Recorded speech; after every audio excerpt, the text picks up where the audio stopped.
This is our last pandemic lecture here at the International University College of Turin, and we have Professor Lorenzo Fioramonti. He is Professor of Political Economy at the University of Pretoria. In two of his many books, Well-Being Economy, Success in a World Without Growth, and the other one, The World After GDP, Economics, Politics, and International Relations in the Post-Growth Era, he argues that GDP is not only a distorted mirror in which to view our increasingly complex economies, but also an impediment to building better societies. Last September 2019, Fioramonti was appointed Italian Minister of Public Education.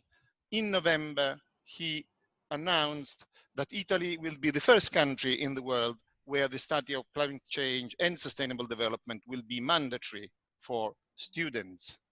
However, at the end of December, he resigned from government since no extra funding had been provided in the 2020 budget for the Ministry of Education. So, COVID-19, last call. Professor Fioramonti, the floor is yours. Thank you so much. Good morning, everyone. And I'd like to thank the International University College of Turin for having invited me to this, to give this lecture, and for having organized actually a series of pandemic lectures, which I think is a very intelligent, smart, innovative format. And for the incredible lineup of speakers you guys have had over the past few weeks, because I think it also speaks volumes of how innovative and engaging this sort of format is, and also of the networks that you've been able to build over your several years of activity in this field. Okay, so since this is a pandemic lecture, I'd like to start my conversation, my lecture, by connecting what I've been doing over the past 10 to 15 years and the overarching theme that we had to deal with, which is called the biggest, largest global pandemic since the Spanish flu. And I think that to begin with, and I'm oversimplifying a very complex issue, but I think it's important that we state a few things very clearly. The first one is that the pandemic gave us a lot of reason to believe that we, the people, the intellectuals, the scientists that had been warning the world against a certain development model, that we were right, that we've been right all along, that it was, biologists, ecologists, ecological economists, lawyers with a systemic approach to human rights, human dignity, human well-being, and so on and so forth, were right when they were pointing out that there was something fundamentally flawed with our development model. That a development model based on the accumulation of material things and based, above all, on an exponential growth of production and consumption was doomed to destroy itself. We had several indicators over many, many years. I've had the honor to study with some of the pioneers of this field of work in mostly in ecological economics. And the pandemic, the virus proved us right for many different reasons. First of all, as you know very well, coronavirus doesn't come from Mars. It comes from our ecosystems. It comes from a very abusive relationship between human environment and the natural environment.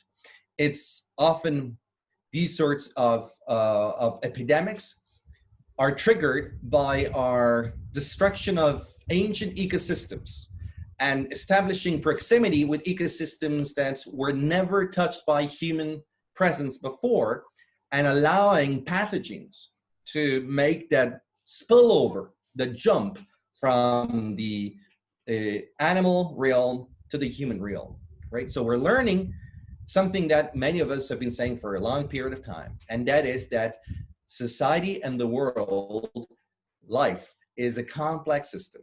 You cannot manage it with simplistic approaches, because otherwise you may trigger effects that you don't control. Edward Lorenz, a famous biologist, climatologist, and mathematician, used to say, you've seen this, it's a very well-known expression, the so-called butterfly effect, right? You know, like a small movement somewhere else. He used to say at that time, you know, like the small flip of wings of a butterfly in Japan may create a tornado in Brazil. That was the original expression. That has been translated in many different forms. In a complex system, you may make a small change somewhere, and then you trigger a domino effect you don't control anymore, which is exactly what happened with the coronavirus pandemic.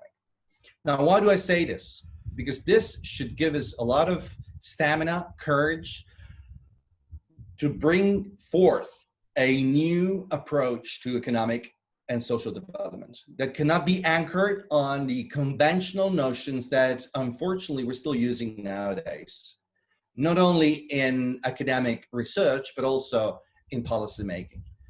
And I would argue this in my lecture, if this approach was only a possible scientific approach among many, then it'd be perfectly okay to have a relatively risky and short-sighted scientific approach within a variety of different approaches. But because this has become the dominant policy-making approach, then we do have a problem, because our decisions, our policies, the way we've structured societies, economies, and so on and so forth, is following a model that is flawed to begin with. So over the past few years, I've been working hand in gloves with some of the leading thinkers in ecological economics, and above all, in rethinking the pillars of our economic development approach. Professor Mastrizzo was making reference to two of my books. I do have them actually here. So just to show you that, you know, you probably know, but we've been talking about these things for so many years. This is Well-Being Economy, Success in the World Without Growth. This book said a lot of things about also potential pandemic cases triggered by economic development. This was published in 2017. And now the Italians have finally woken up, so they've asked me to make an Italian version of it, a bit succinct and more, and summarizing some of those notions and ideas from 2017 in a version that has been published just a couple of days ago for the Italian public. Why is this so important? Because our economic model based on, we may call it, the exponential growth of production and consumption, doesn't really take into account any of the side effects of that. And the side effects may be extremely significant in terms of negative impacts, social and environmental, and ultimately even economic costs. And that hence the reference to the gross domestic product as the symbol of this economic model. The gross domestic product has a number of flaws that should make anyone with any decision-making power extremely wary of using it for, arguably, I would say, any purpose. These problems were known already when the system was created back in the 1930s and 1940s. But at that time, of course, many of these issues were less relevant than they are today. When the GDP and the national income account systems were created, first in the United States and in the UK, and then after the Second World War, were exported to Europe during the reconstruction phase, and then further afield to Asia, South America, and mostly Africa, attached mostly to development cooperation funds. The main approach was, we don't really see any problems with the environment because the environment is not an issue at all. Those were the 1930s and 1940s. Issues of social inequality were less known and less significant because they were coming out of a global conflict. And so inequality, there was well, to a certain extent, inequality being erased by the conflict. And so the sense was that if we were, if we could increase production of anything, that would simply have a positive spillover effect on everyone. People with money would get more money, but people with less money would get at least something. And there would be this lift, like a rising tide. How many times have heard that sort of expression? A rising tide lifts all boats. And to a certain extent, this happened, but it happened in a specific historical phase. And it happened also because it was accompanied by very, very long-term and to a certain extent progressive policies as well. Redistributive policies, funding for, you might say, the public goods, the most important public goods, from public education to public healthcare, creating all those structural conditions that allowed the post-war economies to rebuild themselves. Following a Gaussian, sort of a Gaussian curve, you know, at the beginning, this created some positive effects on all levels. After a certain point, it started having much less of an impact, of a positive impact on personal economic wealth, but created and triggered a number of side effects that became so significant that ultimately threatened to stifle the development curve completely. Why is this approach, also from a mere econometric point of view, so myopic, so limited? It is so limited because the economy is not just about accumulating stuff. The economy is about creating connections that can help people transact with one another, right? And so these transactions do not happen in a vacuum. These transactions are influenced by social behaviors and are influenced by a sense of how much capital, how much stuff you have that can be traded with, right? Looking only at what people are exchanging without any reference to what is available for exchange is myopic to begin with. And GDP, as well as the whole principle of economic growth based on GDP, and this is important because I don't want this lecture to be a simple critique of economic growth. It's a critique of a certain model of economic growth, because economic growth doesn't exist per se. It depends on how you measure this growth.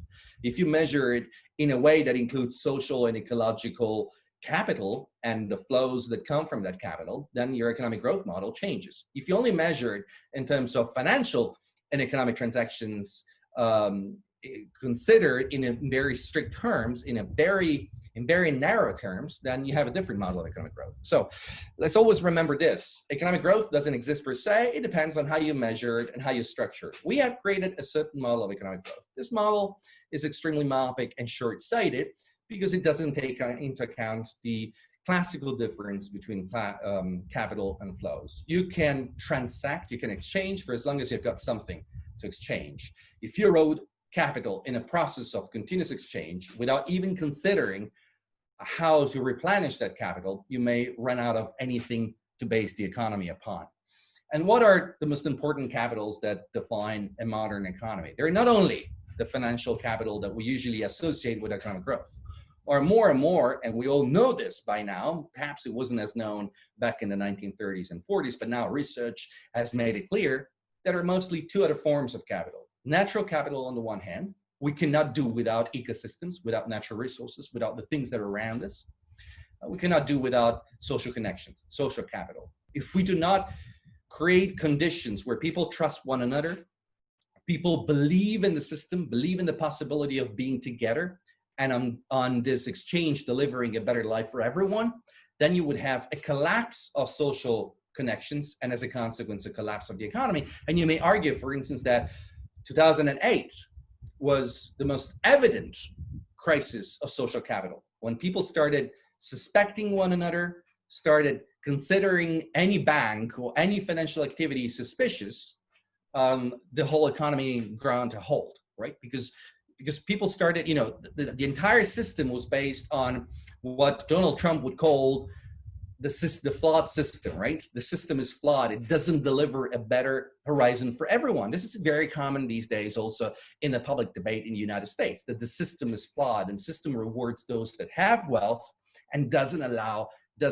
anyone else to be able to improve his or her quality of life and progress across society. You may also say now that the pandemic, 2019 and 2020 pandemic was a crisis of human capital to a certain extent, because now we realized that without human capital, our health and our skills, there's no economy, right? That things can collapse if we cannot take care of ourselves. And arguably, I would argue, we have been living through a crisis of natural capital over the past 30 to 40 years. You may see this because every time thousands and thousands of people die during heat waves in Europe, droughts across Africa, climate change in general. And as time goes on, the crisis of natural capital will hit hard, probably even harder than the 2020 coronavirus pandemic. Now, our model of growth that doesn't really focus on the essential capitals that make it possible for any market economy to exist is self-destructive in nature. I don't know, because I know that I have got an audience of a variety of scholars and students, so I don't want to get into the specifics, but you may ask me during the Q&A to make it clear. So I'm going to stay slightly superficial on some of these things, but I can explain to you why econometrically, for instance, GDP is unable and not designed to measure these things.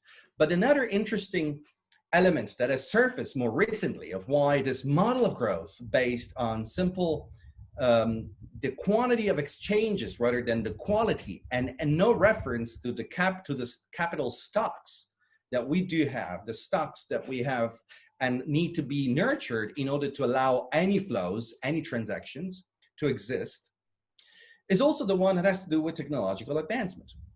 So in the 1930s and in the 1940s, and arguably up until the 1980s, more or less, the idea according to which an increase in consumption was somehow correlated with an increase in living standards, an improvement in living standards, was sort of correct. It was tenable. Not perfect, but largely speaking, acceptable and demonstrated also scientifically. After that, for a number of reasons that have got to do with healthcare, natural capital erosion, and so on and so forth, but also with technological advancements, this correlation started creating problems. And the digital revolution has made it, initially the informatics revolution, and more the digital revolution has made it much more self-evident. We now live in an economy in which more and more people decide to share and not to buy. For instance, now I'm giving you a seminar, a lecture using an online platform, which in this case may be expensive, but not as expensive as making a phone calls to, how many are we, 60 people across the world, and connecting all of them like we would have done 10 to 15 years ago. It would have been extremely expensive to do what we're doing now. Now, an online platform allows us to do it either for free, and many platforms are entirely free, or with a fraction of the costs of what previous technologies would have allowed us to do. So what is happening is that's what economists call the consumer surplus. So what you gain out of using technologies is no longer reflected in the price you pay for it. So you gain a lot out of this conversation. We're gaining a lot. It's almost as if we were together. You can engage with me. I can see you. You can see me. According to GDP, this is a problem because we're either not paying for it or we're paying too little for something that years ago would have cost a lot of money.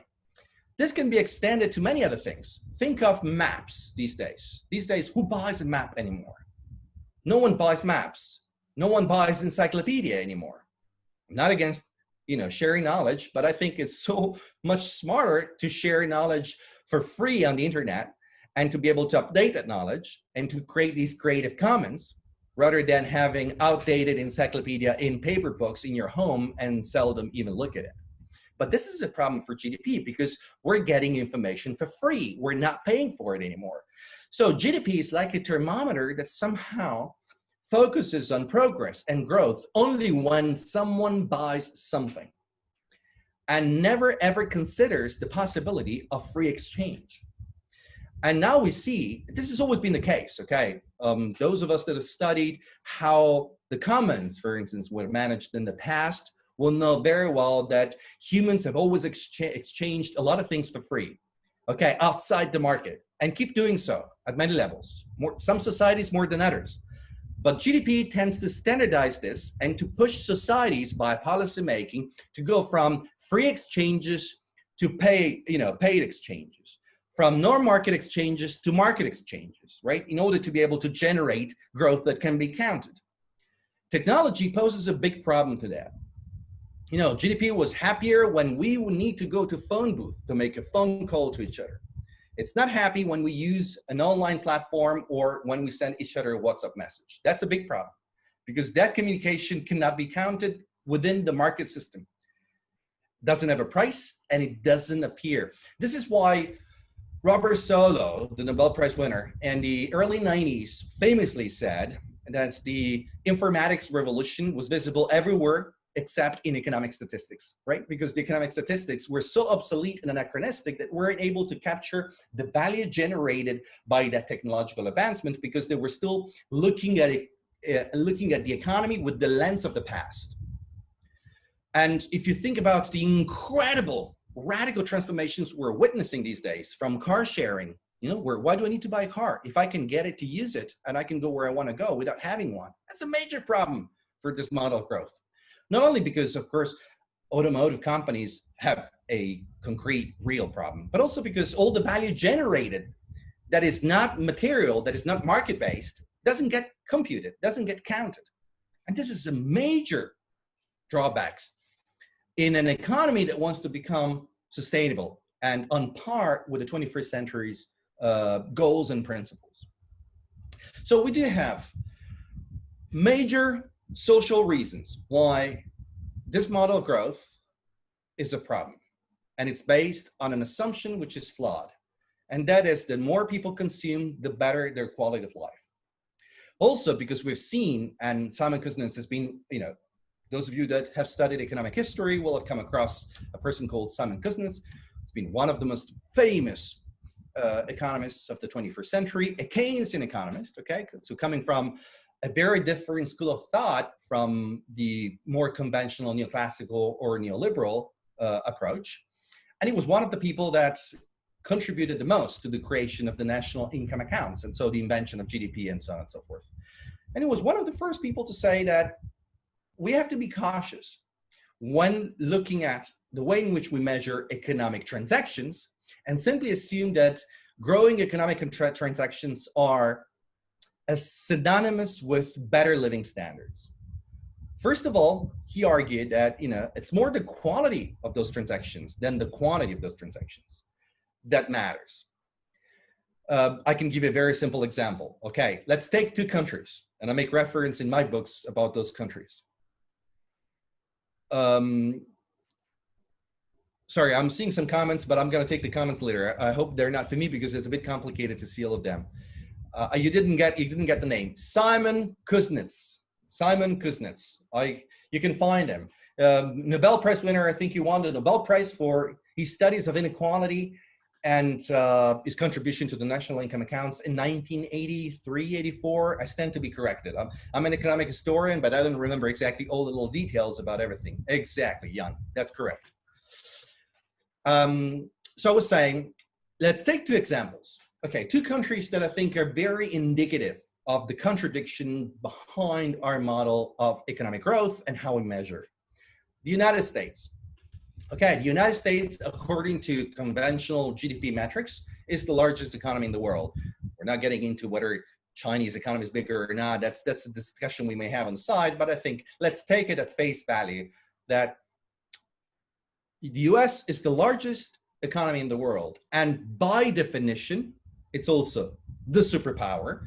And by definition, it is the best, you know, the most often we associate that with the best economy and the best progressive market system around the world. Yet, when you look at how that GDP is composed, you find, first of all, that 20% of that GDP, depending on, I think this year is going to be even more with the pandemic, but 20% of the GDP is medical costs. Okay, how much the Americans spend to stay healthy. Now, you may spend to stay healthy because you really want to stay healthy, and so you have a positive outcome. Or you may spend to stay healthy because society is so screwed up that you have to spend so much to obtain so little. And that's basically what happens in the US. Almost 20% of GDP is medical costs. It's the health economy. But when you unpack that, you see that most Americans spend so much because healthcare is expensive in the United States, because the insurance-based system is extremely, extremely expensive for the ordinary user, because lifestyles are horrible. And so a lot of people get sick in the early stages of their lives. and therefore have to go on chronic medication for the entire life. Using chronic medication for children in the United States is much more common than anywhere else around the world, for instance, to tackle obesity, to tackle issues of anxiety, and so on and so forth. When you look at the life expectancy of the Americans, you find something extraordinarily counterintuitive, right? They spend so much and they live much less than Canada. They live much less than most of South America. Interestingly, I don't know if you remember this, the Nobel Prize winner Amartya Sen, the father of welfare economics, right? Development is freedom. You have come across Amartya Sen for sure, even as a philosopher. He used to say in Development is Freedom in the mid-90s, is Indian, right? He used to say that one striking contradiction of the American economy is that the average African American has a life expectancy which is shorter than the average Indian from India. Yet his income is much higher. So he was already pointing out this flaw. If you're looking at income, that is how much people earn and spend, you think the African Americans should be living much better than the average Indian. But when you're looking at some basic indicators of well-being, you realize that this doesn't translate into quality of life, because the life expectancy already in the 1990s of the average African American was lower than the average Indian. And this was before India became what it is now. At the time, India was a really poor country. Okay, and now we know why the Black Lives Matter people are so upset, because this issue has been going on for so long, and because the impacts of inequality are tremendously negative on people's quality of life. Now, fast forward, or rather southward, to Costa Rica. In Costa Rica, which is, according to GDP, a middle income to developing country, so a poor country, people live longer than in the United States, but they spend a fraction on health, because they live better, because they focus on preventative medicine, they focus on better work-life balance, they focus on another more systemic approach, spend less. So in a sense, they should be underdeveloped vis-a-vis the United States of America, but actually get much more out of that because they live longer.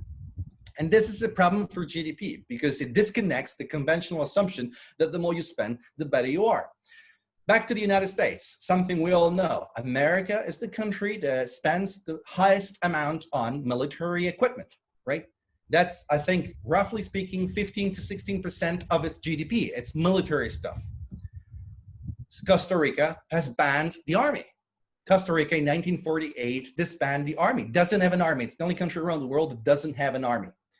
But Costa Rica hasn't suffered a coup d'etat, hasn't had any wars, hasn't had any problems, and actually that expenditure wasn't needed. The Americans have been the most belligerent country around the world, and many more people die of conflict in the United States, either at home or overseas, than they die in Costa Rica. I'm making this example just to show that it's so stark, often the contradiction between assuming that the more we produce and the more we spend, without looking at what we produce and why we spend, is indicative of social progress, but also of economic progress, because there's no reason why wasting resources is a good economic policy. So there are, as I said, natural reasons. We're running out of resources, and the economic impacts of a changing climate, of a suffering planet, will be extremely severe, already are severe. The World Bank has considered, based on some indicators that we created. One of them is called the adjusted net savings. It's an indicator that simply corrects GDP by adding to the number. So GDP is a sum of all the things we buy and the things we sell. The World Bank has accepted to add a correction. So it takes away the amount of stuff that we lose in that production process, so the amount of pollution, natural resources that are being destroyed and all of that, and gives it a number, a price, or a monetary value, we may say. And then it adds how much people spend, how much societies spend on education as a plus. So natural destruction becomes a minus and social spending on education becomes a plus, okay? To try and get a better sense, by using this indicator already, which is rather primitive but useful, the entire system changes, right? And they, for instance, find out that countries like China that have been heralded, have been considered this great booming economies that will dominate the world and do all sorts of great things over the past 15 years, have actually accumulated such a bubble of natural capital destruction that they may need to spend all the money they've actually generated since Deng Xiaoping went into this great leap forward policy at the end of the 1970s to just pay it back. Because it's a bit like saying, you know, it's a bit like that person that sells the silver, you know, the family silver, and goes out to the market and goes for a booze, right? So you sell the family silver that have been accumulated over generations and generations, and you go out for a day. On that day, you think you're rich. People see you and they say, look, this guy must be so wealthy. Look at him. He's buying and selling a lot. He's buying a lot of things. But the capital upon which you're basing those expenditures is gone. You will not be able to do it again. So what may be one single day experience for a person like us may be 20, 30 years for a country. Then the day of reckoning, the moment of truth at some point comes. And I think the Chinese moment of truth is extremely close. And the Chinese authorities know this already.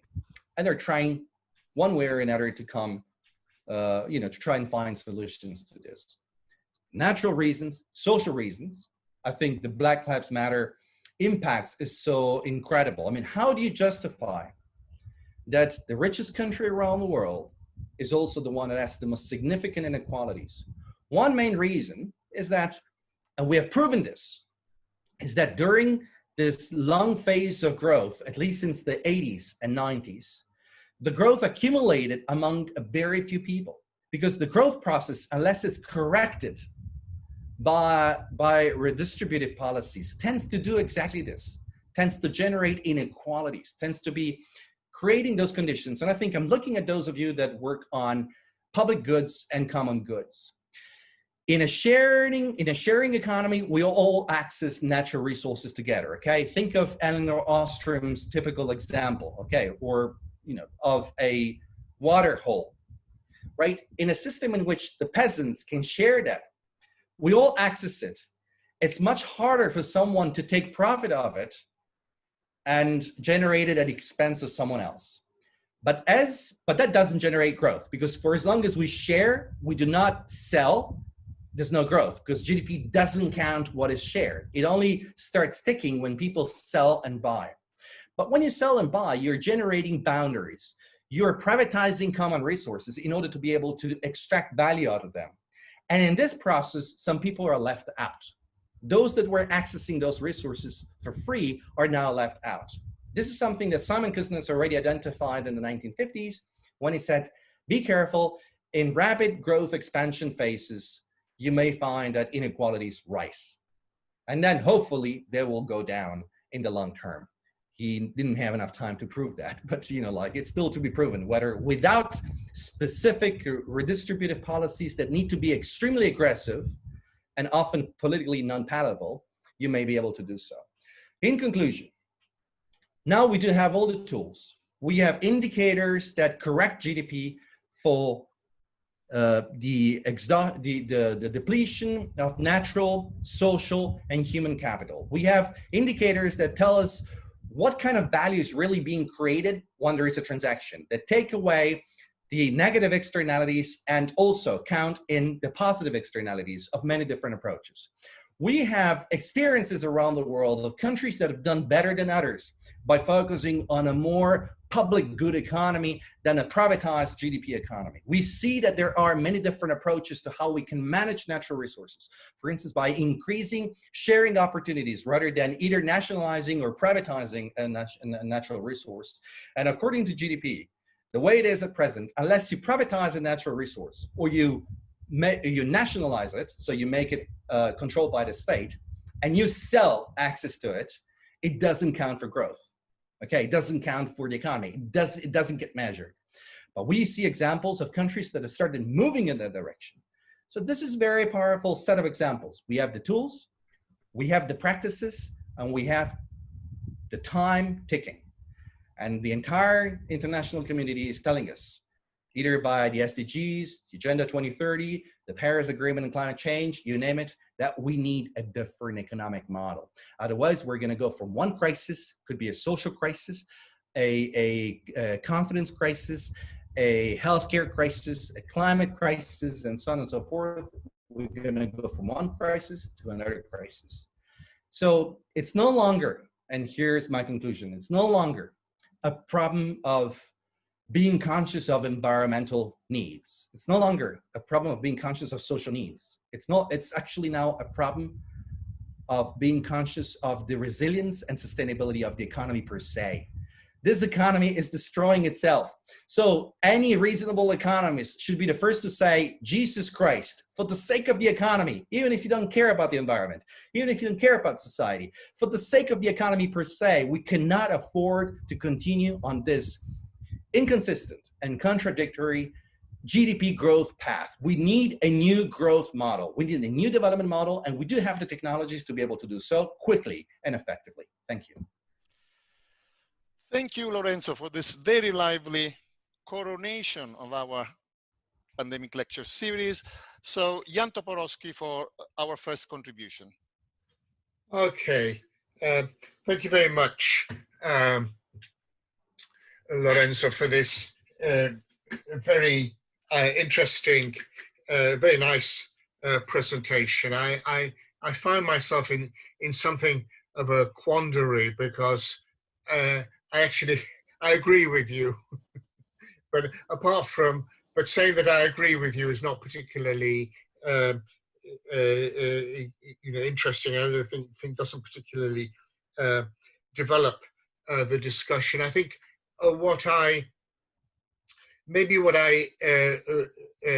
my comments are really on the margins of what you say, and maybe I exaggerate somewhat.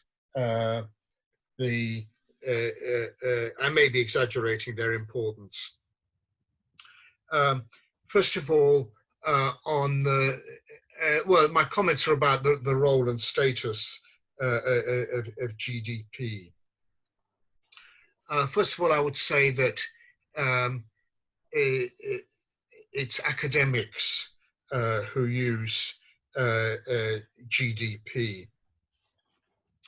On the whole, I don't think that GDP maximizing is all that prevalent in the world, and I don't think really directs politics as much as maybe you suggest.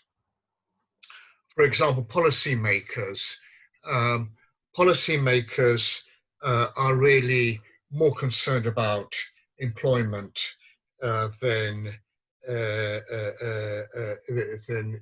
GDP growth. I mean, I did some work a couple of years ago on South Africa, and it's very, very clear that it's the failure of employment that's the key issue.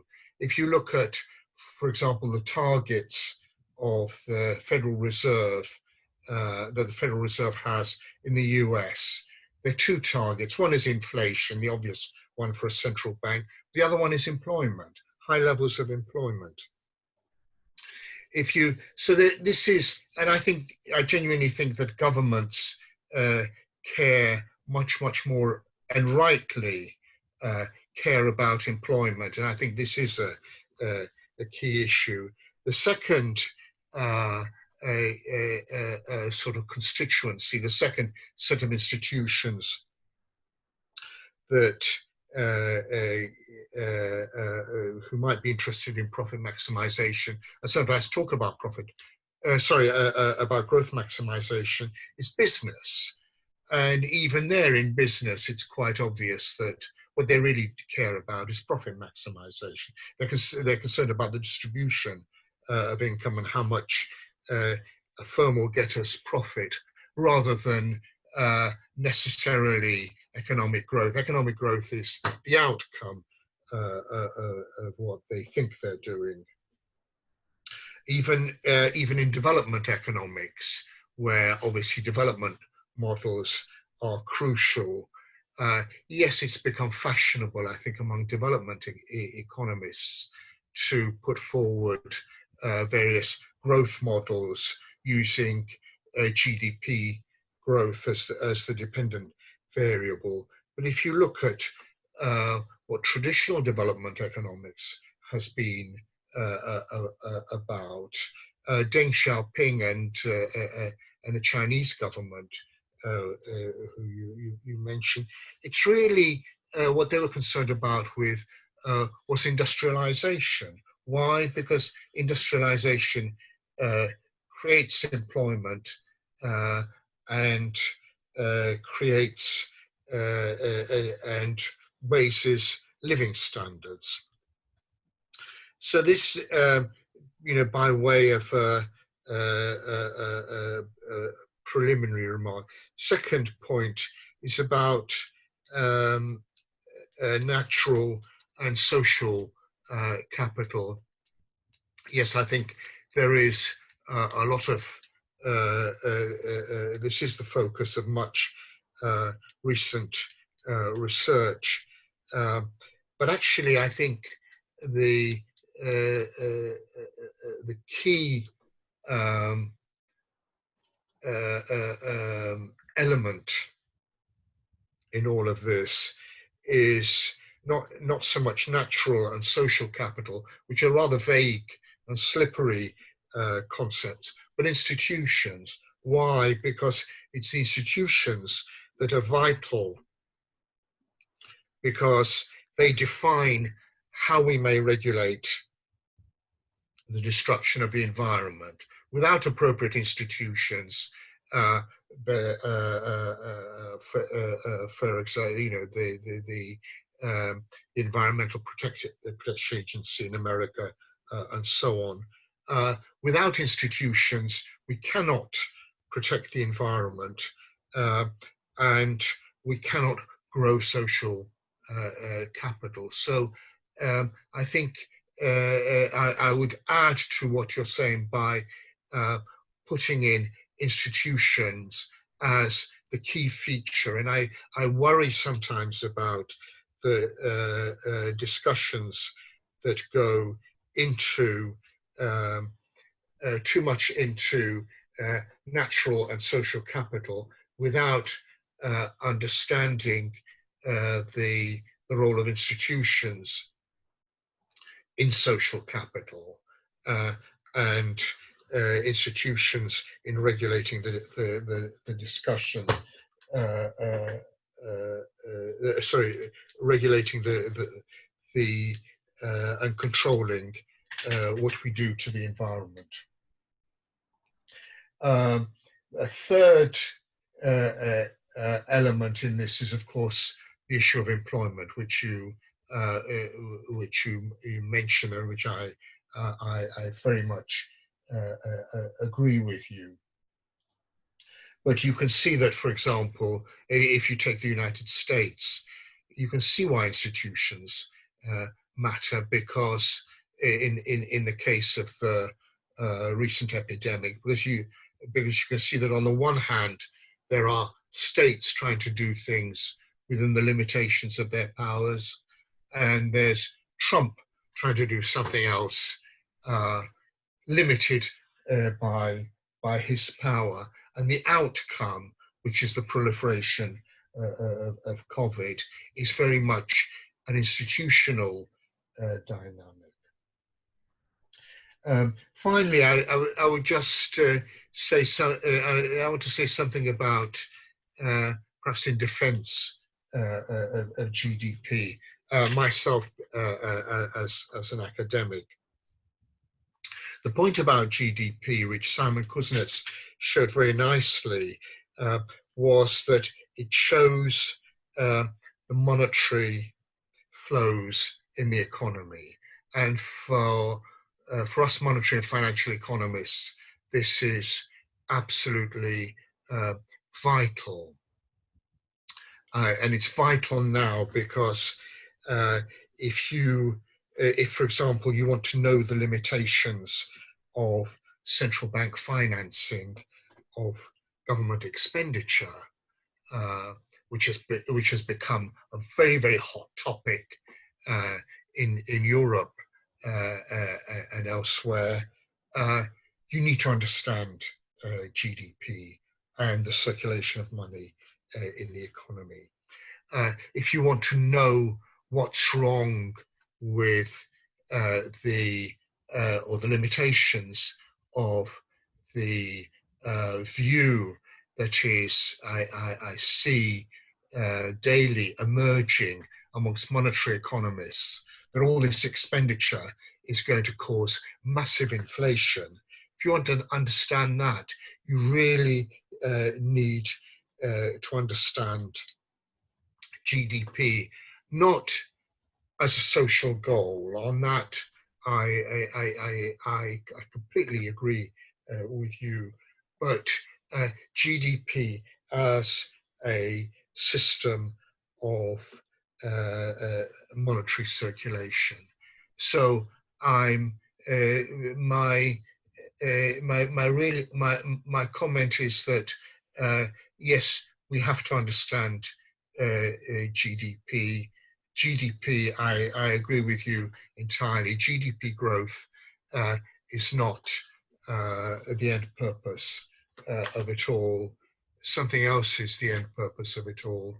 But to understand how that works, we do need to understand GDP, and we need to understand institutions. That's my comment. Thank you. Lorenzo, do you want to reply immediately, or shall we develop the debate more with more people in it? Let's take maybe two questions at once, because otherwise then I fear that I may lose track of what is being said. Okay. Especially if there are more questions, which is great. But there are many questions, yes. Yeah. Ugo, you have the floor. Thank you very much, Lorenzo. It was a really interesting talk. I really appreciated that very much. And I have three things to say about that. One is about the use of natural capital and social capital as a concept, and which are I kind of like the idea to consider both natural capital and social capital outside of the box of capital, looking that as commons, because it seems to me that what we are witnessing, from modernity onward, has been a process of transformation of commons into capital. And what we need to do now is to start and to put the reverse gear and transform capital into commons. So if we use the term capital to point at social and natural capital, which are actually commons, we already imply their transformation into exchange value. And this seems to me that kind of makes the picture less clear than it should be in terms of, general vision. So that was the first point I wanted to get your thoughts about this. The second question is a little bit more about the geopolitical vision that you have behind this conversation. Which was very interesting to me, the example you pointed at Costa Rica, and the fact that you are using, so to say, a very ecological understanding of geopolitics by pointing at a small niche of order into the ocean of disorder, to use Ilya Prigogine vision, right? You have some ecological thoughts work by pointing out and looking at areas in which you have some order and trying to develop them bottom up in areas in which there is a lot of disorder. So the idea could be that Costa Rica, take it as a model right now, is a niche. It's like in a lake, an area of the lake that is not polluted. You kind of protect it against pollution, and you hope that you start processes in which this unpolluted area makes other lives of the lake rebuild. And this is, to me, a very, very important diagnosis, because all the talk about about globalization and the world scene in terms of superpower conflicts are very discouraging, especially if someone acts as you are doing now in a semi-periphery. You are a political figure, a political actor in a semi-peripheral country, which has given up basically sovereignty against the European Union, against the the NATO, against a lot of the superpowers. But we still want to have for Italy some sort of a role at the global level, right? We don't want to sort of accept being a marginal player of a game that is played completely elsewhere, even if this might be what is happening now. Working on this idea of having some important good practices that we develop here and that can be then copied and imitated elsewhere seems to me that is a very important program of a political vision that we might want to express as a political vision of the commons, or the missing political vision you're talking about. So in this perspective, it seems to me that the work has been done on the law for the commons, and in particular, the idea of putting the commons at the heart of the civil code and at the heart of property law is really kind of a unique, extremely important feature of the intellectual development in institutional thoughts in Italy. Is some sort of an Italian style in a way, in the way of looking at institutions, that I'm pretty sure that if a country like Italy would actually amend the civil code, which is the core of the legal system, and within the civil code, in the core of property law, we introduce the idea of future generations, and we introduce the possibility to the judiciary, talking with Jan in terms of institutions. So having the judiciary being able for the first time in a developed economy to introduce long-term decision-making in the everyday conflict of private law, this would be a major contribution for changing and transforming the legal system in an ecological matter, even possibly at the global level, protecting it against the corporate, takeover of the law, which is already happening, but can be resisted only with practices that are diffused across society. So this was the second point, and this is in a way, I know that you are already involved in this, trying to make our parliament understand the commons and understand the reform of the civil code, but it's really important that that I think we put that little reform into a broader political agenda that we have to develop together in the near future. Finally, on this idea of the GDP, I was trying to understand better. I'm totally with you when you say the way you measure things is crucial, because measurement is basically ending up working as some sort of soft law, right? Once you rank something, think about the ranking of academic institutions in the United States. You rank the academic institutions, but this ranking is actually working as a soft law system, because every institution that is ranked lower tries to imitate the upper institution, and so there is a competition to go to the top that is actually determined by whoever is setting the rules of the game. So is determined by those that rank the institutions to begin with. In the United States, is a private newspaper called U.S. News and World Report that has a tremendous impact in the way in which the younger generation selects its future. Okay, so GDP works as soft law. And the law has been working through modernity as a system of predictability, right? What the real function of the law is to make predictable behaviors that otherwise are unpredictable, because as humans, we fall in love, we are romantic, we are depressed, we are unpredictable from many circumstances.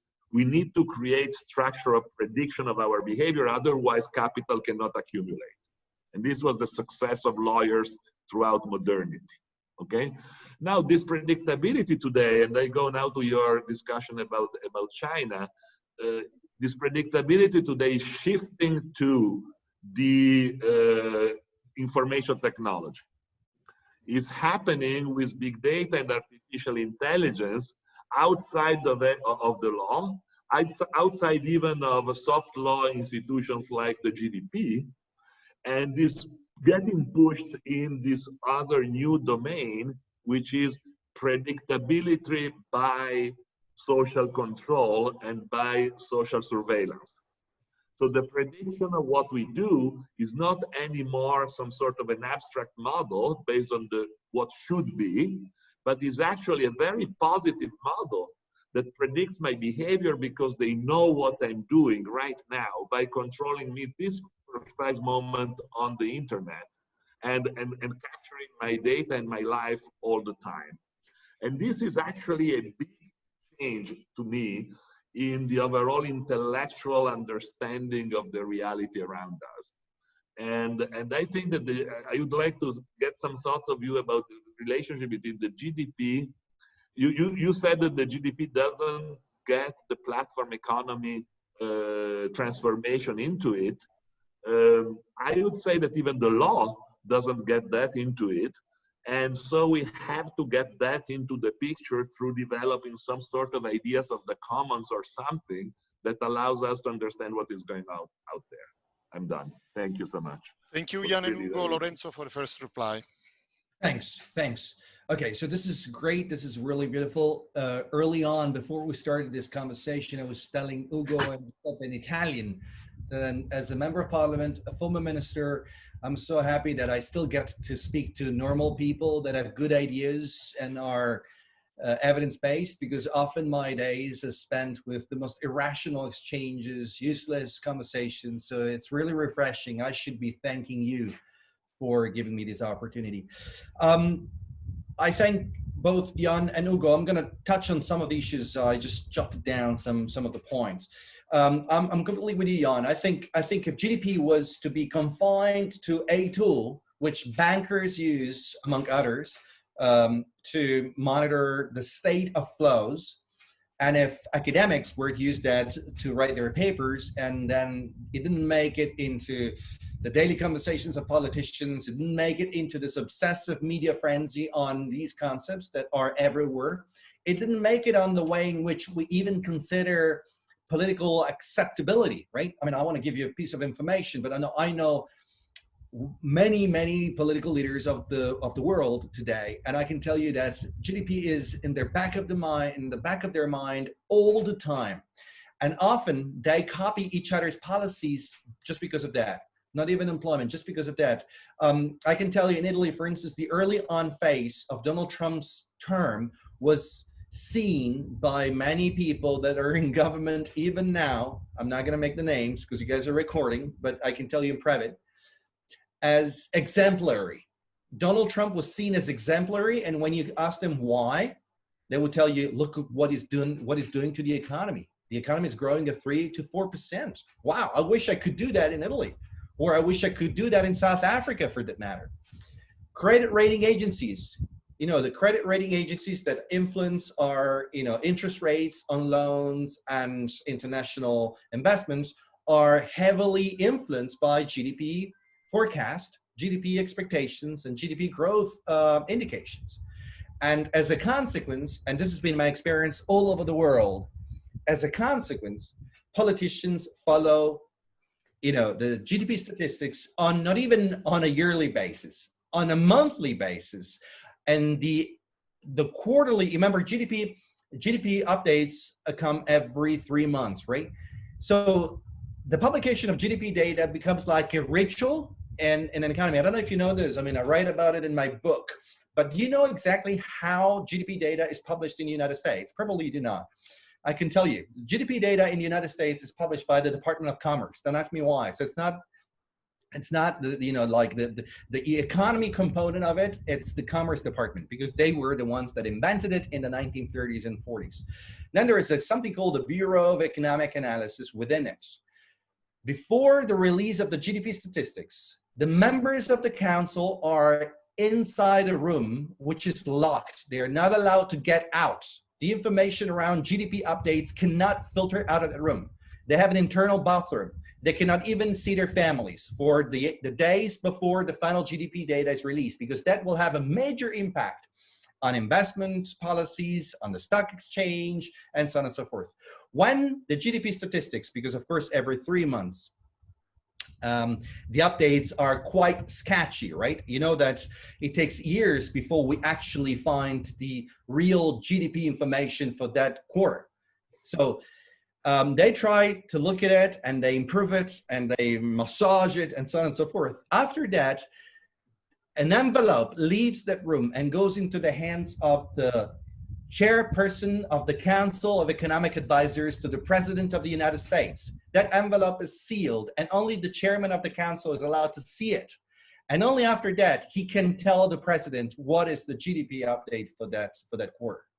Now, this ritual, which sounds like a middle-aged Game of Thrones sort of process, tells you that unfortunately, it is not only a tool that rightly some bankers and some investors need to use among many tools to get a sense of how money flows, but it's a liturgy of political of politics. It's a fundamental one. Jan, you mentioned South Africa. I lived in South Africa for 20 years. There's not one single politician, one single leader of a party, one single member of parliament, one single minister, one single president that is not obsessed with the GDP statistics. And actually the media, before the data is released, starts having all sorts of debates. And it sounds like this is the moment of truth, the revelation. And this influences, I think Hugo made a very good point, which I make in the book, The World After GDP, which I think needs to become part of the conversation. GDP has become an institution itself. It has somehow confined a spectrum of what is the economy and what is not the economy. And I'm going to come to your question on unemployment in that regard. And it makes the behavior of economic actors predictable, and it makes it acceptable. Having a conversation like the one I'm having with you was seen as unacceptable only a few years ago. And because somehow, the term institution in economics research is basically often translated with the rules of the game, right? So there's a game, and there are some rules that affect behavior and affect expectations and so on and so forth. Somehow, the GDP has this influence, either as a social norm, Hugo, you're totally right, but also as a system of coercion. Let's not forget that the GDP system is coercive as well, whether it's the European Union that tells you, hold on a minute, your debt is always compared to your GDP and the growth expectations, whether it's a credit rating agency, whether it's the whether it's the IMF, and so on and so forth. They use it as a coercive system to tell a country, this is a policy that can be accepted, this is a policy that it cannot be accepted. And so if we talk about the law of the commons, or returning some of our capital into sorry, I got a feedback for a second. So it's I just wanted to say that it's an important framework and a very powerful one. Whether we like it or not, unfortunately, it's being used, and we cannot control the way in which it's used. And I can tell you that there's plenty of evidence that it's gone way beyond the actual confines of what is accepted in terms of academic integrity. And it also influences our other notions. Jan, for instance, you rightly mentioned employment, right, as an important indicator. Absolutely. But what do we mean by employment? The GDP framework influences also what is considered employment and what is not considered employment. So once again, if the type of work that you perform is measured in GDP, then it's employment. If it isn't, it's not. And this is counterintuitive for many. And as the economy changes and evolves, it becomes much more difficult to distinguish between a formal job and an informal job, between an activity which is voluntary in nature but has economic consequences for society and even for someone's personal interest, and a job that is waged. So again, this is problematic. And also with the growth of casual jobs, right? So the quality of jobs is never taken into consideration. Often you get the wrong feedback from also a classical measurement of employment when the types of jobs have changed so dramatically. But once again, the GDP framework is basically what establishes what gets counted as a job and what doesn't get counted as a job. And the same applies to profits for a company. So for as long as profit in a GDP configuration is only transactional and financial, then it's going to be very hard for a manager, for an employer, to change, for an entrepreneur to change, the philosophy of his or her company. But once we start integrating things that GDP doesn't measure within that framework, like social dynamics, the impacts on the environment, and how the costs, the negative externalities and the positive externalities, then things start changing. And so also profit becomes a different concept. So a very profitable company, for instance, needs to be a company that generates not only financial profit, but also social and natural profit. Now, Ugo probably would go nuts if I even, he's already commented on the using capital rather than commons. Imagine like profit, like using the language of profit to go into natural systems, social systems. But I just use this as a metaphor, okay, to make it clear. Jan is right about the fact that natural capital and social capital are vague concepts, are very vague. And of course, the evolution of critical thinking and economic thinking builds on vague notions and makes them less vague. But I need to say that GDP is also vague. GDP, the confines of GDP are also very vague, very vague. Those of you that study how the national income accounts work will know a concept called boundaries. Okay, asset boundaries and production boundaries. Okay, those are terms that are used by statisticians to define what gets counted and what doesn't get counted. Okay, so a boundary that is established in some countries is to include illegal activities within the production boundary. If I make drugs in a country, that counts as work and as GDP production. In another country, it doesn't. If I sell my body for sex in a country, it is considered as part of GDP. In another country, may not be considered part of GDP. But it's not that in the country that doesn't consider it as part of GDP, there's no sex work or there's no drug production. It's just a conventional decision, often political decision, not to accept the truth. That is, that a lot of things that we produce and a lot of things that we exchange are not desirable. Okay, so the question is, why do we exclude sex work and we don't exclude the destruction of forests? Why is destruction of forest, timber production, considered as a production that is acceptable, but selling my body for sex isn't? It's an ethical conversation we may have. It's certainly very subjective. In the Netherlands, it is. In South Africa, it isn't, and so on and so forth. The same applies to a lot of other things. You remember when Italy in the 1980s, as a pioneer, changed the way in which it measured GDP by including a lot of the so-called shadow economy into the calculation of GDP by using proxies, of course, because we don't know how much drugs are being produced in Italy. We don't know how much money the mafia has. We cannot survey them with a survey and go say to a mafia leader or a drug lord, please go online and fill out the form. We simply assume that. How do we do that? With proxy indicators. I want to give you a piece of information. As of 2015, maybe you know this already, the European Union, Eurostat, in order to standardize the procedures, has asked all countries to assess the volume of production and sales of light drugs and of the sex industry. Okay.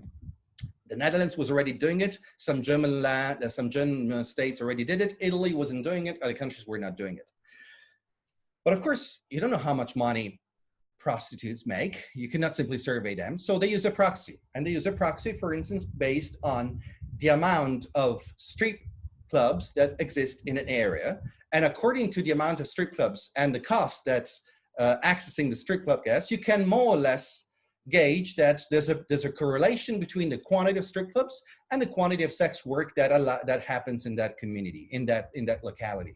That's very vague, but it still be used. So what I'm trying to say is that we often assume that GDP is factual and everything else isn't. GDP is not factual at all. It was factual maybe at the beginning, although even Simon Kuznets in the 1940s wrote beautiful pages about the fact that how do you exclude home-based production? Why do I grow the economy when I go to the restaurant and I eat something at the restaurant? But if I invite you all to my place and I organize dinner, then that doesn't get counted. Still get fed, right? There's still value created. There's still value created by me that has transformed something that is only a piece of tomato, some pasta and tomato sauce, and turn it into something delicious, but yet that doesn't get captured. He also mentioned the fact that what do you do with prostitution? Remember, Simon Kuznets and the national income accounts originally were created in the phase in which the United States went from prohibition to the post-prohibition. So the illegal economy changed during those years. In the early 30s, selling booze, selling alcohol was illegal. Al Capone, remember all of that. And then Simon Kuznets and his friends and colleagues had to change the statistics when it became illegal. And so Simon Kuznets writes, what if tomorrow something else becomes legal that is illegal today? What if selling drugs becomes legal? What are we going to do? Are we going to change it every time? And this is a question we'll still have. It continuously adapts to new vague notions. I said that GDP has become an institution, the rule of the game. So institutions themselves, unfortunately, often are flawed physical institutions like the Environmental Protection Agency vis-a-vis the Environment Ministry in Italy. Also, their room for maneuver, their ability to intervene is confined by the social norm that this vision of the economy has created. So it is not by coincidence that in countries that have accepted this model more thoroughly, even their own environmental institutions have got very limited capacity to act. And I think this is so important. I agree with you, Ugo. We shouldn't use natural and social capital. I hate using it. But you see, the difference is that I need to win a battle with my economist colleagues. You're a lawyer, if I'm not mistaken, I suppose, right? So you come from a different disciplinary background and you speak to a legal community. I'm part of those that need to win an economic battle, and I need to use economic terms for my economist colleagues to understand what I'm talking about. Otherwise, it becomes too fluffy. It's seen as not scientific enough. So my argument, and the argument of those that use the term social capital and natural capital, is not that we should all transform everything into capital, but that when we do so, even those that usually don't pay attention to the environment or society, all of a sudden start paying attention. When we show to governments that they lose money by letting the environment go to waste, they start paying attention.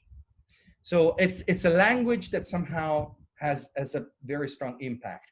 And I agree with you that sharing good examples is very important. And I think, there's Carol Rose, remember the famous paper for the University of Chicago Law Review, the Comedy of the Commons, right? The response to the tragedy of the commons, in which she basically started this thread of research on the public trust doctrine, like the fact that we can create a legal framework that changes completely our perception of what is private and what is public in a totally different way, based also on very significant traditions of the past.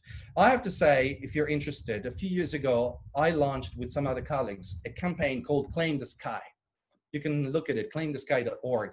And in this campaign, we basically argued that the public trust doctrine could be used in order to reclaim the intervention of our legal systems on the protection of the environment and the public good and the commons.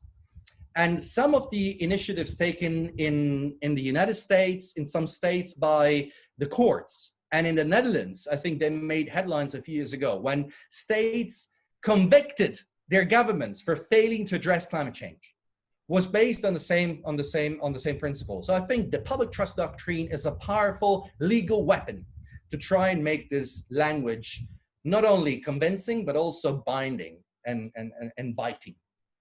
And I think I close with what I said about predictability and acceptability, this is very important for the power that GDP has at confining our ability to propose different policies, to change perspectives, because it gives you an idea of the menu, what is possible and what is not possible. And if whatever proposal you come up with is not within that menu, it gets discarded right away.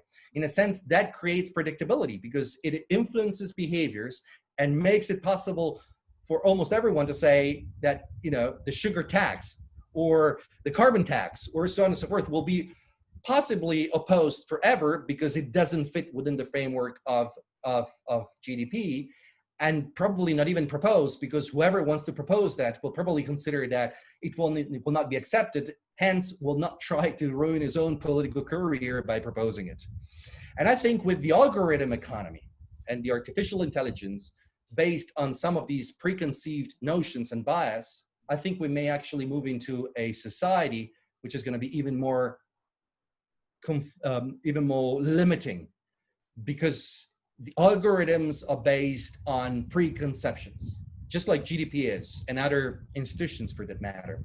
And if that preconception is not unpacked, it stays within whatever the algorithm does and whatever outcome you get. And as Hannah Arendt used to say, the problem with these statistics is not that they are false, but that they may become true, because we adapt to what they expect from us. And when that happens, then we have no way out anymore. Okay, thank you. We have 6 people online. Wow. I would contain them all in one single slot, no more than 2 minutes each, and then Lorenzo will conclude if we agree on this way of proceeding. Okay, so it is Federico, Danilo, Lei Liu, Mariella, Marco, and Daniela. Federico, you have the floor. Thank you, Professor. Thank you for your lecture. So just briefly, 2 questions straight to the point. Can you expand a bit more on the role of public education in an alternative paradigm? Because we know that public education has been progressively financed less and less and commodified in the name of growth, in the name of productivity. And by the way, that's why we have humanities that are suffering, because they are seen as useless, and even because they are more resistant to this change, because they are that way by default, no? And the other question is more in terms of political accountability, because I have appreciated a lot the consistency in your consistency in resigning as minister. But if we want to look at this event in a more general way, I think I consider it as a symbol of the failure of institutional power in setting innovative policies top down. Although we need to remember that Italy is one of the EU countries with the lowest public spending in education. So don't you think that in that case was a bit naive thinking to change Italian university by relying on a party that was one of the best supporter of, I think, the worst education reform of last 15 years, the Gelmini one, and having as head of department for higher education and research the person that was the reporter of this reform? Can we look at all of these as a difficulty in change concretely from an institutional perspective, the paradigm, the dominant paradigm? Thank you. Danilo, briefly, please. Danilo D'Angelo. I will be very fast. Thank you so much, first of all. And I will talk about something that you touched in a way in the beginning of your lecture, when you said something about that the COVID-19 is being caused by human activities and probably by pollution and so on. Just because what is happening in these days put the scientific science in a kind of twilight zone, we can say, no? Because there are science that say black, and on the other day we say the other science say white. No. So do you have any evidence about what you said about the causes of the COVID-19? Thank you. Lei Liu. Lei, please, you have the floor. Hi. Thank you for all the economics. I'm not sure if it is a suitable question to ask economics focusing on GDP issues. Well, in an era of globalization, the commercial development relies heavily on the mobility among goods, people, technology. After the COVID-19 broke out, how will countries like Italy and China recover after this pandemic? Can you hear? Yes, thank you, Lei. Mariella Pittari, please. Thank you, Professor, for your lecture. You made a claim regarding sharing economy. According to you, this is not value that can be aggregated to economy because they're not selling and buying products. But I think if we take the modern way of getting predictability, as Professor Mattei put it, in the market, this is an experience that is run by big corporations. We think that we are sharing while they are getting all information from us. You mentioned the case of maps, that we are not purchasing maps anymore, but they are developing techniques, as Professor Shoshana Zuboff put it, of augmented reality, in which you can walk in a place and this information can be purchased by places in order to know what is your behavior. So I think that it's actually quite much in the current economic status where we are. And the other question is, what do you think about the Gini coefficient? And there was something else that I forgot. Thank you. Thank you, Mariella. I think Professor Marco Valente now wants to.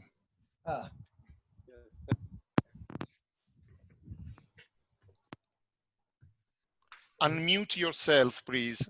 We can't hear you. Unmute yourself. We can't hear. It's unmuted. Perfect. Go. Can you hear me? Yes, we can. Okay. Please go. So it was just a point concerning the financial markets, and it's an historical point and also political point, besides a technical point, that financial markets moved from the 80s onwards from being a sort of assistant sector to the real economy, where governments and big corporations used to decide the strategies for their activities. So that the governments had programs for creating new weapons, or the Apollo program for the space, and big corporations were investing in research and development, and they were carrying on their activities using financial markets for getting finance. Since the 80s, the role has been completely changed. So it is financial markets setting the goals in terms of shareholder values, maximizing shareholder values, and therefore there's no longer anyone taking the seat of deciding a strategy for the real economy.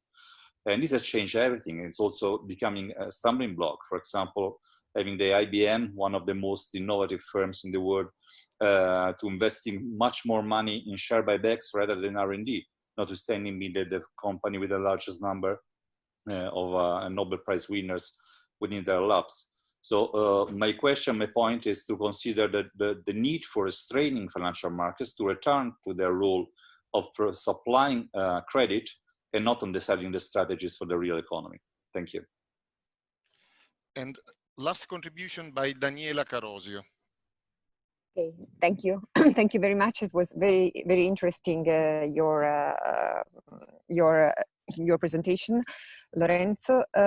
My question has to do with, the fact that what you are saying, which I completely support.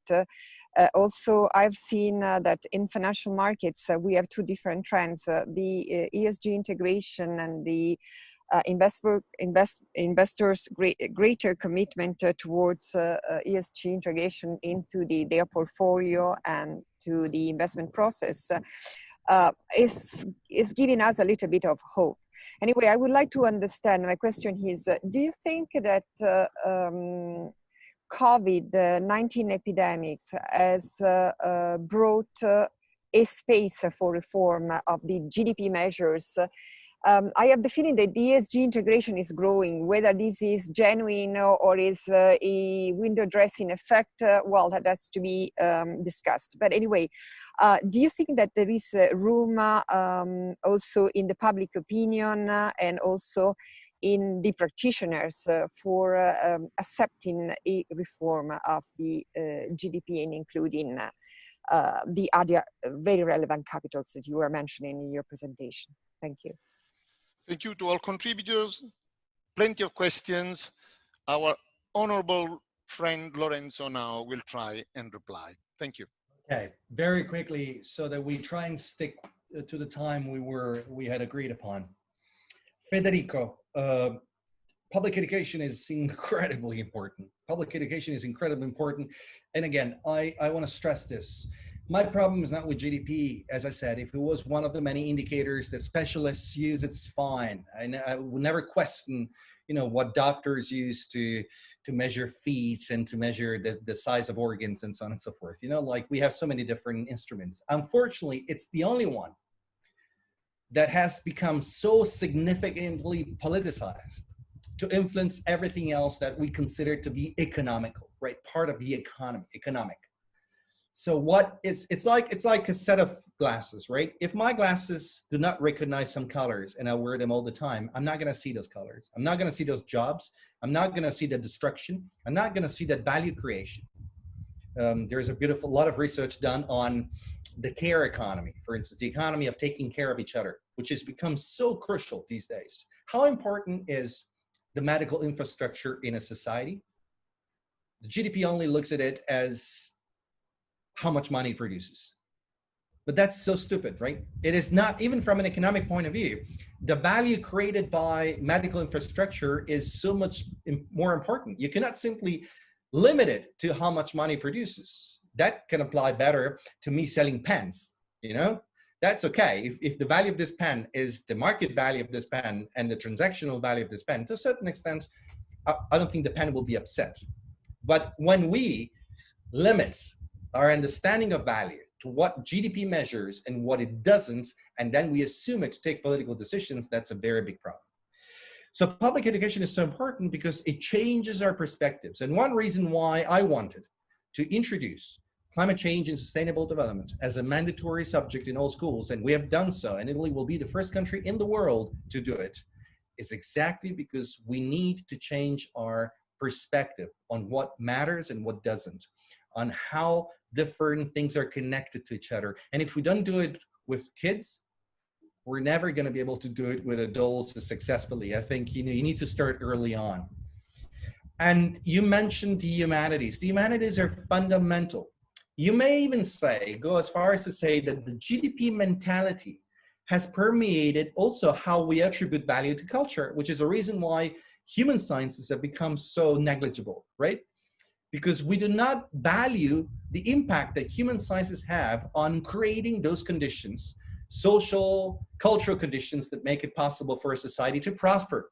So we think, I make it, you know, in another book, I use the, you know, like, I use the reference that the Dalai Lama once made.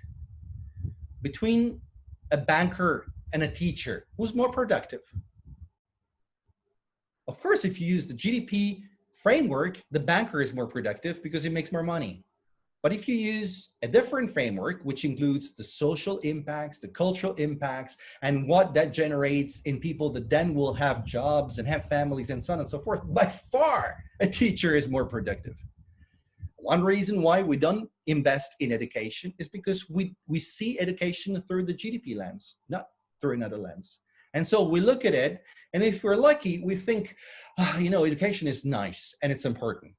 But we never hear people, except this guy when he was a minister, to say education is productive. Education is productive. It's more productive than lawyers. It's more productive than architects. You know, it's more productive than many bankers for sure. So that is so important. And of course, accountability and coherence, guys, you do not want to know how many emails and letters I get every day that tell me I shouldn't have resigned, I shouldn't have done what I did, and so on and so forth. Which I think makes me happy, because I think it's the first time in the history of our country that a minister still gets so many different letters and emails to ask him to go back. I think usually it's been always the opposite. But guess what? I think people like me because I did and I said what I did. If I wasn't coherent and I wasn't different from my predecessors, I would have been just another one. And it would have made no difference. Now we wouldn't even be talking about it anymore. It would have been just another minister like many other ministers we've had before.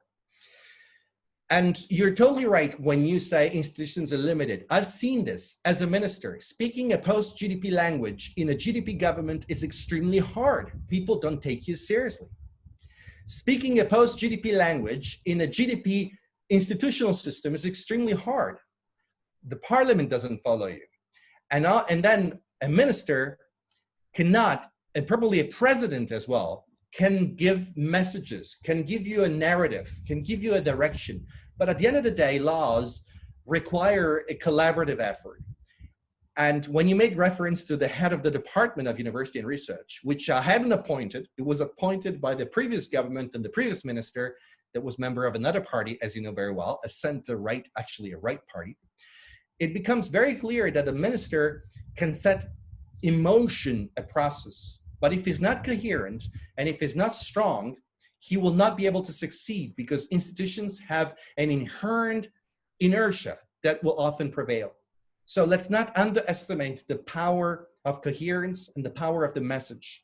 And often, this is just to say to those that have followed my political trajectory, at times taking a step back may be more powerful than simply coming to terms with, striking a deal and simply accepting it and moving and keeping on trying, because the system can swallow you and can make you change altogether.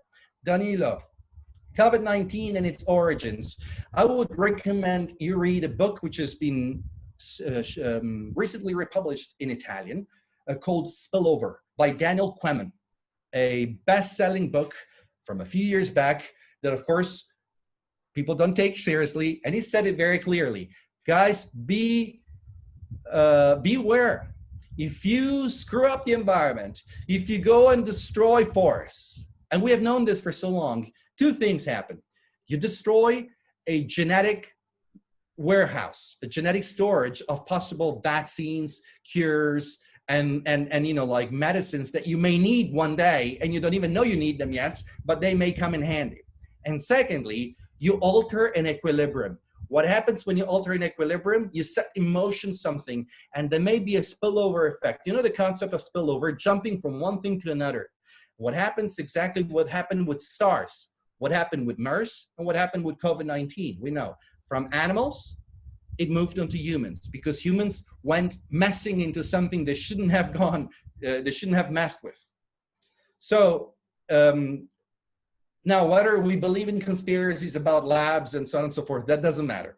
What we know is that the coronaviruses, like other viruses in the past, come from the spillover effect. And therefore, our manipulation of ecosystems is dangerous on many different levels, especially if we know it without even if we do it without even knowing what we're doing. No, I don't have more. I'm not a natural scientist. I'm not a medical doctor. So I'm just I've seen Danilo's message. I don't have any other proof of where COVID-19 comes from exactly, but it's a coronavirus like MERS and like SARS that came from animals, and therefore whether this was created in a lab or not, at some point other viruses like this will keep coming if we keep on messing with ecosystems. Lei, how China and Italy will recover, it will depend from the Chinese government, the Italian government, and the Chinese people and the Italian people. If they do, will demand change. If they will recognize that the past wasn't fine, that before COVID-19, we were not having the most amazing life possible, right? That there were so many injustices, so many problems, and somehow COVID-19 has brought all of them into sharp relief. That will be a good thing because it means that we may be able to look at new policies with a new perspective. But this needs to become political. If we simply assume that COVID-19 will by itself generate a better world, we're damn wrong, because the Spanish flu did it. The Spanish flu in 1918, 1919, 1920 was ushering the world into the rise of fascism and Nazism and the Second World War, the collapse of the Weimar Republic, and so on and so forth. So be extremely careful. Crises do not necessarily turn into opportunities unless humans frame them as opportunities and become political. Mariella, the sharing economy, you're absolutely right. I use the term sharing economy not to refer to the what more conventionally economists call the access economy. My sharing economy is not Uber, it's not Airbnb, and so on and so forth. My sharing economy is when people really share with open platforms. Google Maps is privately owned, but OpenStreetMaps isn't. And it's the same process. And I want OpenStreetMaps because it's people collaborating and generating a common good. No one makes money out of it, okay? Wikipedia is open. No one makes money out of it, okay? It's very different from Investopedia, okay, to give you an idea of a different proprietary system. So the sharing economy, which we often use to describe all of these things, should be more correctly referring only to those platforms that are open and non-profit for the system itself, can be profitable for the people that sell and buy, but not for whoever controls the platform, and are open source, much more in line with the logic of the commons that Ugo was referring to at the beginning of this conversation.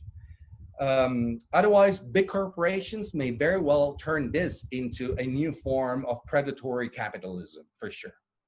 The Gini coefficient, I think it's a good measure. It's been used, often overused. There are so many indicators these days that show that inequality has been growing and keeps growing unless we change the growth model or we do something in terms of redistributive policies. Finally, Marco, no, there was another one. Marco, financialization of the economy, absolutely with you. We know one another, you know what I think, so I'm completely with you. I would go as far as to say that the power of finance has got something to do with the growth model, because at some point we lost the plot. At some point, because of this growth model that we have created, we assumed it, because this is also how how it works in terms of accounting, that simply moving money back and forth was generating value, and therefore we shifted from a problematic, heavy industry-based GDP growth model to an equally problematic, probably even more problematic, finance-based GDP model. So our theory of value has allowed finance to get a credibility it doesn't deserve. By simply counting, if you're looking at the reforms of how GDP measures transactions, in the 1990s, you will realize that statisticians at some point have decided to include in the measurement of growth also mere transactions. And that gave finance also a boost as a creator of growth, not only in terms of how it invested in the real economy, but by simply moving money around, it started being counted as part of the economy. When that happens, usually that sector of the economy gets a boost in its credibility vis-a-vis other sectors. So I'm completely with you when it comes to restraining and redressing this incredible imbalance generated by the financialization of the economy. Daniela, in conclusion, ESG is absolutely crucial. Just like I believe that indicators impact choices, that indicators impact people, impact frames of looking at phenomena. So when a company introduces an ESG dashboard, it simply sends a new message that from now on, maybe initially timidly, baby steps, but at some point that thing trickles down and reaches the rest of staff and the people working in that company and so on and so forth. And as people start framing value in a different way, someone may raise a hand and say, sorry, CEO, but according to that little thing, this is maybe not a good idea. So we should try to do something else. And as that starts happening, more and more people will join in. This is my vision. This is why I'm fighting for this, because I think it's a very important political battle. And the same applies to the micro level of a company. So COVID-19 in this framework can become new space. And again, I conclude by saying, at the end of the day, these tools do not walk without the legs of people. So unless we can turn these tools into instruments for change, they will not have an effect on their own. But without these tools, it's going to be very hard to have an effect if we want to change the rules of the game. So tools are extremely useful, and we need to exploit them in order to go in a different direction. Thank you. Thank you, Lorenzo. Thank you, everybody. Thank you, Professor Fioramonti, for this perfectly appropriate conclusion of our successful series of pandemic lectures. We will be back in the autumn. For now, goodbye to everybody. Cheers. Professore, grazie. Alla prossima. Grazie. Thank you. Thank you very much. Thank you, Professor. Grazie a tutti. Ciao a tutti. Ciao. Grazie.